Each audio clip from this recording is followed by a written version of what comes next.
सियासत में संकेतों का मतलब होता है, पर अगर संकेत दुष्यंत चौटाला या फिर देश के गृह मंत्री अमित शाह जैसी शख्सियतें दें तो वो संदेश भी होता है। राजनीतिक संदेश।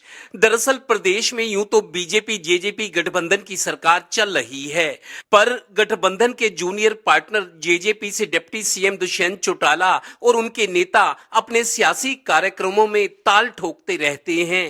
पहले ये ताल और लय देखिए। कभी कोरोना काल, कभी किसान आंदोलन, लेकिन मेरी सभी साथियों से गुजारिश है कि अब 2 साल का समय पार्टी के लिए लगा दे तो 2024 में आपकी अपनी सरकार होगी।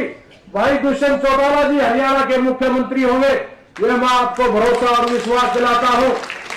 प्रदेश की सियासत में ये भी चर्चा है कि मौजूदा सियासी हालात को देखते हुए लोकसभा और विधानसभा के चुनाव एक साथ भी हो सकते हैं, क्योंकि मोदी का जादू और जलवा बरकरार है। 2005 में जब प्रदेश में कांग्रेस की सरकार बनी थी तो मनमोहन सिंह के पीएम रहते तत्कालीन सीएम भूपेंद्र सिंह हुड्डा ने भी अपने अगले विधानसभा चुनाव 6 महीने पहले यानी लोकसभा चुनाव के साथ करवा दिए थे और फिर सरकार बनाई। इसलिए इस बार भी विधानसभा चुनाव लोकसभा के साथ होने की चर्चा चल रही है। खुद डिप्टी सीएम अगले साल जो रैली होगी वो लोकसभा के चुनाव की और शायद विधानसभा साथ हो जाए तो उसकी भी रैली हो, और उसके बाद जो रैली होगी अगर अक्टूबर में विधानसभा के चुनाव हुए तो उसके बाद चुनाव के बाद की विजय रैली है। तो आप इसमें जोर लगाओ। और अब मंगलवार को करनाल आई बीजेपी के सबसे मजबूत नंबर 2 नेता गृह मंत्री अमित शाह ने भी सोनीपत और करनाल लोकसभा सीटों के लिए नेताओं और कार्यकर्ताओं की मीटिंग ली और उन्हें पहले की तरह अपने बूथ मजबूत रखने और इस बार पिछले चुनाव में बूथों की ग्रेडिंग करके रणनीति बनाने को कहा। उन्होंने कार्यकर्ताओं से पहले जैसी स्फूर्ति और निष्ठा दिखाने को कहा।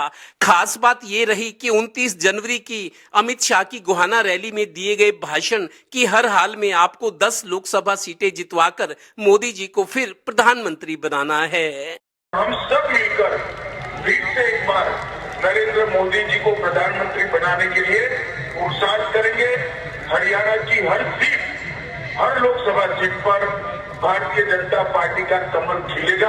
अब सबसे खास बात ये कि जेजेपी के कोटे से डिप्टी सीएम दुष्यंत चौटाला बयान दे रहे हैं कि बीजेपी और जेजेपी गठबंधन अगले चुनाव मिलकर लड़ेगा, लेकिन केंद्रीय गृह मंत्री अमित शाह गोहाना और करनाल में अपने कार्यकर्ताओं से 10 की 10 सीटें बीजेपी को जितवाने की हुंकार भर गए।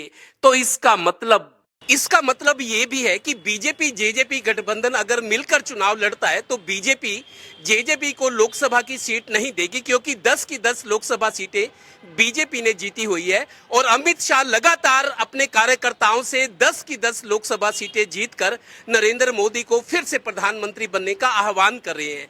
ऐसे में क्या जेजेपी मिशन 2024 को लेकर आगे बढ़ेगी? सहयोगी श्रीनिवास के साथ Devendra Kathoria, Total News, Panipat bureau.